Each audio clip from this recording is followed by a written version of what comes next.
तो दोस्तों, यह बात मामी की वो सब करने के 1 साल बाद की है। मेरी मौसी हमारे नगर में ही रहती है। मौसी की एक दूर की ननद जॉब के लिए उनके घर आई थी।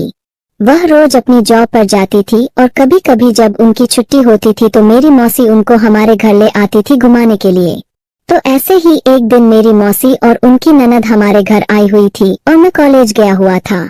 जब मैं कॉलेज से वापस आया तब मैंने उनको देखा कि मेरी मौसी मेरे घर आई हुई है और उनके साथ आई हुई है एक मस्त भरे हुए बदन वाली 24 से 25 साल की लड़की।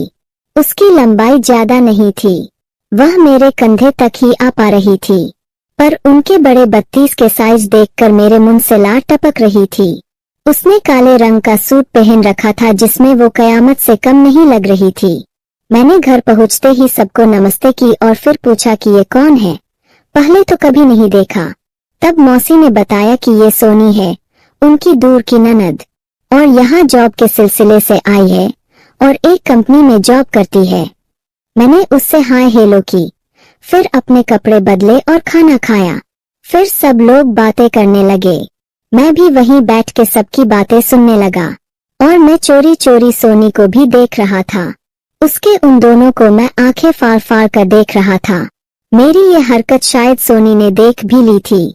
उसके बाद से वह कभी कभार हमारे घर आने जाने लगी थी और ऐसे ही काफी दिन बीत गए।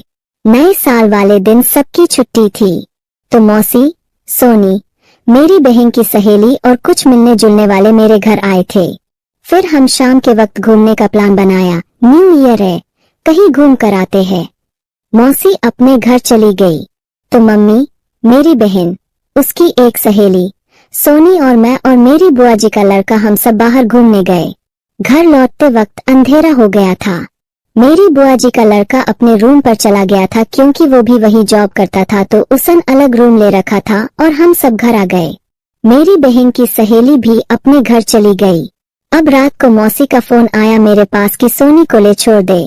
क्योंकि रात हो गई थी तो मैंने मौसी से ये बोल दिया, ये सिर्फ आपकी मेहमान है क्या, हमारी कुछ नहीं लगती, आज नहीं जाएगी, ये यही हमारे घर सोएगी।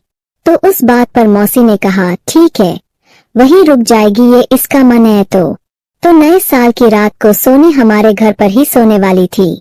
फिर हम सबने खाना खाया, कुछ देर बातें की और फिर सोने चले गए। मेरे घर में बस 2 ही रूम हैं, तो मम्मी और पापा एक रूम में सो गए। दूसरे रूम में बेड पर मेरी बहन और सोनी लेट गई और बेड के पास ही मैंने एक चारपाई डाल ली। मैं उस पर सो गया।